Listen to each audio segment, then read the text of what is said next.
Everyone, my name is Gaurav and welcome back to the channel. Friends, इस video के अंदर मैं लेके आया हूँ आपके लिए टेरिटोरियल आर्मी का रिक्रूटमेंट। जैसे कि मैंने एक वीडियो बनाई थी कि 30 प्लस जनरल कैटेगरी वाले भी अप्लाई करते हैं, कुछ ऐसी जॉब्स होती हैं। तो ये वही जॉब है। अगर आपकी एज 30 प्लस है और आप जनरल कैटेगरी से बिलोंग करते हो तो आपके लिए वीडियो बहुत ज्यादा इंपॉर्टेंट है। आप इस वीडियो को पूरा देखना ताकि इस फॉर्म के अंदर कोई गलती ना हो। क्या प्रोसीजर होता है, सिलेक्शन प्रोसीजर, मैं उसके बारे में बात करूंगा। एलिजिबिलिटी प्रोसेस क्या है उसके बारे में बात करूंगा। आपकी एज क्वालिफिकेशन क्या रखी गई है उसके बारे में बात करूंगा। नेक्स्ट, आपका इसके अंदर सैलरी क्या रहेगी, आपको क्या काम करना पड़ेगा, किस पोस्ट पे आपका सिलेक्शन होगा, कहाँ पे आपका रिक्रूटमेंट होगा, कैसे आपको जॉब करनी पड़ेगी, तो सब कुछ इस वीडियो के अंदर बात करने वाला हूँ। ये वीडियो आप स्किप मत करना और फिर अगर आप मेरे चैनल पर नए हैं चैनल को सब्सक्राइब कर लेना ताकि आने वाली वीडियोस की अपडेट आपको मिलती रहे। तो चलिए इस वीडियो को शुरू करते हैं। तो फ्रेंड, जैसा कि मैंने आपको बताया, जो बेसिकली ये पोस्ट आउट हुई है वो है टेरिटोरियल आर्मी ऑफिसर रिक्रूटमेंट 2023। मैंने अपनी उस वीडियो के अंदर भी बात करी थी, आप जाके देखिएगा, नीचे लिंक दे दूंगा मैं आपको, कि टेरिटोरियल आर्मी होती है जिसके अंदर यूआर कैटेगरी वाले जो होते हैं वो 30 प्लस एज होती है जिनकी।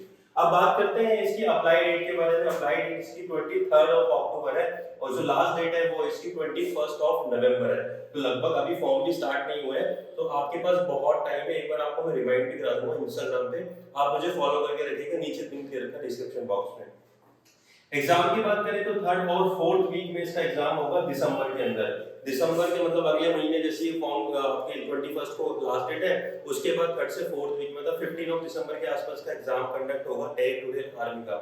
तो अगर आप प्रिपरेशन करना चाहते हो कर सकते हो, बहुत इजी एग्जाम भी आता है। आगे आपसे एग्जाम के बारे में बात करूंगा किस तरीके से इसका एग्जाम आता है। फॉर्म फी की बात करें तो इसमें आपको सिर्फ और सिर्फ 500 रुपीज पे करने हैं फॉर्म के लिए। 500 रुपए अगर आप किसी भी कैटेगरी से बिलोंग करते हो तो आपको 500 रुपए देने ही पड़ेंगे इसके अंदर। एज की बारे में बात करें तो एज इसमें रखी गई है 18 से लेकर 42 साल for UR category, EWS category. इसमें कोई भी ऐसा नहीं है कि 30 ईयर से 27 ईयर, मैक्सिमम है 42 ईयर्स, 42 साल तक जनरल कैटेगरी वाले, ईडब्ल्यूएस कैटेगरी वाले भर सकते हैं। तो बहुत ही बढ़िया पोस्ट है, आप इस फॉर्म को जरूर फिल कीजिएगा अगर आपका एक सपना है कि गवर्नमेंट जॉब में जाना है। और गाइस, मैं अगर आपसे एक फेमस पर्सनैलिटी के बारे में बात करूं जो कि इस पोस्ट में है, तो आप उनको सब जानते हो, पूरा देश या पूरी दुनिया जानती होगी, Mahendra Singh Dhoni. Cool captain, captain cool यार, मतलब लिटरली वो भी इसी पोस्ट पे है टेरिटोरियल आर्मी पे। आपको पता होगा उनको बोलते हैं लेफ्टिनेंट महेंद्र सिंह धोनी, तो वो भी इसी पोस्ट पे टेरिटोरियल आर्मी में, उनको भी यहीं से रिक्रूट किया गया था।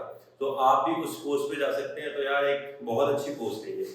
बात करते हैं आगे एलिजिबिलिटी क्राइटेरिया के बारे में। एलिजिबिलिटी क्राइटेरिया जैसे कि मैंने आपको बताया, सिर्फ और सिर्फ ग्रेजुएशन चाहिए। यहाँ पे आपने ग्रेजुएशन कहीं से भी करी हो तो आपको ग्रेजुएशन चाहिए और आप ये कर पाओगे। बस एक चीज ध्यान रखना, ये है इंपॉर्टेंट चीज, इसको ध्यान से आप समझ लो। इसको बोलते हैं सेल्फ एम्प्लॉयड। सेल्फ एम्प्लॉयड का मतलब है गाइस, आप कहीं पे काम करते रहने चाहिए।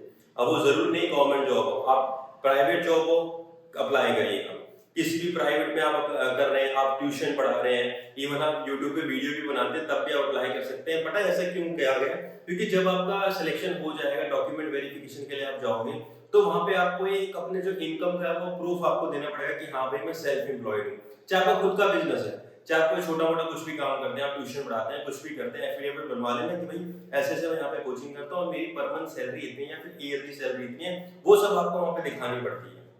जरूरी नहीं है कि कोई गवर्नमेंट जॉब में ही हो, प्राइवेट जॉब के अंदर भी कोई जॉब कर रहा है, नॉर्मल 10,000 सैलरी भी हो, 5,000 सैलरी भी, कोई दिक्कत नहीं। उनको सैलरी से लेना देनी है, उनको सिर्फ ये है कि सेल्फ एम्प्लॉयड हो, वो जो भी बच्चा हो, वो कैंडिडेट हो, वो काम करता हो, फ्री ना हो, तो आप इसके अंदर अप्लाई कर पाएंगे। तो चलिए बात करते हैं इसके एग्जाम क्राइटेरिया के बारे में कि इसका एग्जाम क्राइटेरिया किस तरीके से होगा। 2 स्टेजेस पे से एग्जाम होगा। एक होगा आपका सीबीटी एग्जाम, जो कि आपका ऑनलाइन एग्जाम कंडक्ट होता है। नेक्स्ट होगा आपका साइकोलॉजी टेस्ट, जो कि आप उसे पर्सनल इंटरव्यू भी कह सकते हो, एसएसबी के थ्रू होता है। आपने सुना होगा एसएसबी बहुत खतरनाक इंटरव्यू लेती है, तो वो होगा। लेकिन खतरनाक क्या है यार, एक बार अगर उसके लिए जाते तो बच्चे क्रैक करके ही ना, तो बच्चे तो जाते हैं, भगवान तो जाते नहीं है वहां पे इंटरव्यू क्रैक करके। तो टेंशन मत लेना, एक बार एग्जाम क्लियर हो जाए तो उसकी भी तैयारी के लिए मैं आपके लिए वीडियोस ला दूंगा, या फिर बहुत सारी वीडियोस आपको यूट्यूब पे मिलेगी कि एसएसबी का इंटरव्यू किस तरीके से होता है।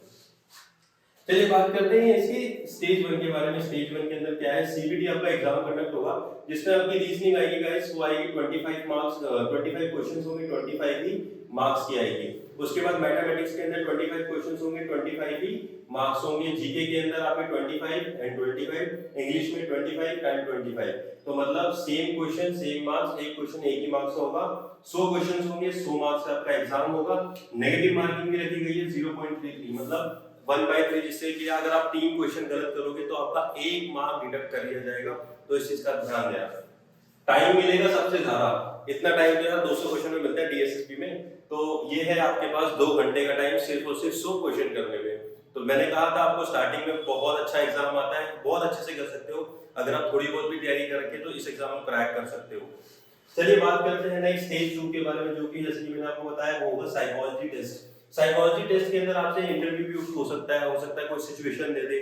अब मतलब आपकी बेसिकली आपकी थिंकिंग पावर को वो जानने की कोशिश करेंगे कि थिंकिंग पावर आपकी कैसी है, किस सिचुएशन पे आप कैसा रिएक्ट करते हो, कितना जल्दी आपका जो माइंड है वो सिचुएशन को अडैप्ट करके उस पर काम करना शुरू करता है। ये चीजें आपसे वहां पे एसएसबी के अंदर होने वाली है। अब बात करते हैं इसकी सैलरी के बारे में। सैलरी जो इसकी रखी गई है गाइस, वो स्टार्टिंग सैलरी है 72,000 इन हैंड। लेवल 10 की सैलरी मिलेगी आपको। लेवल 10 लगते ही लेफ्टिनेंट की पोस्ट पे, कैप्टन की पोस्ट पे, कर्नल की पोस्ट पे, जनरल की पोस्ट पे, ब्रिगेडियर की पोस्ट पे, इतनी धीरे धीरे करके आप कहां तक पहुंच जाओगे। तो बहुत अच्छी जॉब है आपके लिए।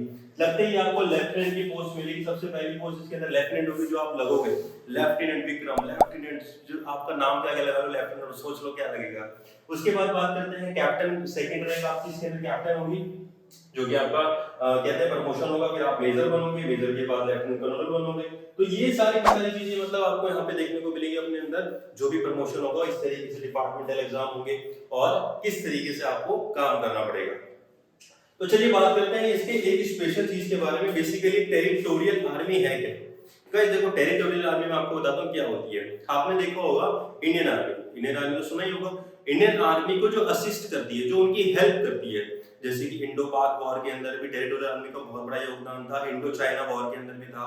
उसके बाद जो हमारा दोबारा से हुआ था 1999 के अंदर, उसके अंदर भी बहुत सारा मतलब इसका हाथ रहा है। तो ये क्या करती है, इंडियन आर्मी को असिस्ट करती है। कभी ऐसा होता है कि सोल्जर कम पड़ गए एक जगह पे, क्योंकि भाई दूसरी जगह भी वहां पे रहना जरूरी होता है, तो वहां पे टेरिटोरियल आर्मी को भेजा जाता है उनकी हेल्प करने के लिए। तो ये उस तरीके की जॉब होती है, इसको एज अ पार्ट टाइम भी बोल सकते हो आप। अब टेरिटोरियल आर्मी ये नहीं कहती कि हम आपको कहीं और काम नहीं करने देंगे। टेरिटोरियल आर्मी के जब आप काम करोगे, चाहे आपने 2 महीने काम किया हो, चाहे आपने 1 साल काम किया हो, चाहे आपने साल भर काम किया हो, 2 साल काम किया हो, तो उसकी आपको सैलरी मिलेगी। लेकिन जब आप यहाँ पे काम नहीं कर रहे तो ऐसा नहीं है कि आप कहीं और काम नहीं कर सकते। आप जहाँ आप चाहते हैं कि आप वहाँ काम कर सकते, चाहे प्राइवेट जॉब कर रहे हो, ट्यूशन पढ़ा रहे हो, वीडियोस बना रहे हो, कुछ भी आप करना चाहो पार्ट टाइम वो करिए। जब आपको यहाँ पे रिक्रूट के लिए बुलाया जाएगा, आपको बुलाया जाएगा, तब भी आपकी ट्रेनिंग होगी। अगेन 2 महीने की ट्रेनिंग होती है हर साल। और जब आपका सिलेक्शन होगा ना गाइस, तो सिलेक्शन से पहले मतलब सिलेक्शन के बाद 6 महीने की ट्रेनिंग होगी, जो कि आपको करनी कंपलसरी होगी। तो आप उसके अकॉर्डिंग ये जॉब है। मैंने आपको बता दिया क्या क्राइटेरिया जॉब के अंदर। एज जब इसके अंदर मैक्सिमम रखी हुई है 42 ईयर्स यूआर कैटेगरी के लिए। तो आप इस फॉर्म को जरूर फिल करिए, क्योंकि ये फॉर्म बहुत ही यार, ये 2 साल बाद फॉर्म आया, तो मैं आप समझ ही सकते हो कि कितना रिक्रूटमेंट इसके अंदर हाई होता है, कि बहुत सारे बच्चे अप्लाई करना चाहते हैं। तो ये वीडियो थी। अगर आपको फिर भी कोई डाउट रहता है तो मैंने अपने टेलीग्राम पेज के ऊपर इसकी पूरी पीडीएफ डाल दी है। आप वहां पे जाके इसके रीड आउट कर सकते हैं, अगर आपको एक बार 1 बाय 1 करना है कुछ। बाकी अगर कुछ डाउट है तो आप कमेंट करके मुझसे डायरेक्ट वीडियो के नीचे पूछ सकते हैं। और इंस्टाग्राम पे मुझे फॉलो कर लेगा, ताकि आपको डेली अपडेट्स मिलती रहे। अगर आपको ये वीडियो अच्छी लगी तो गाइस इस वीडियो को लाइक जरूर कीजिएगा, और चैनल पर नए हो चैनल को सब्सक्राइब कर लेना ऐसी वीडियोस के लिए। मिलूंगा नेक्स्ट वीडियो के अंदर नई अपडेट्स के साथ, नई जॉब्स के साथ। जय हिंद, जय भारत।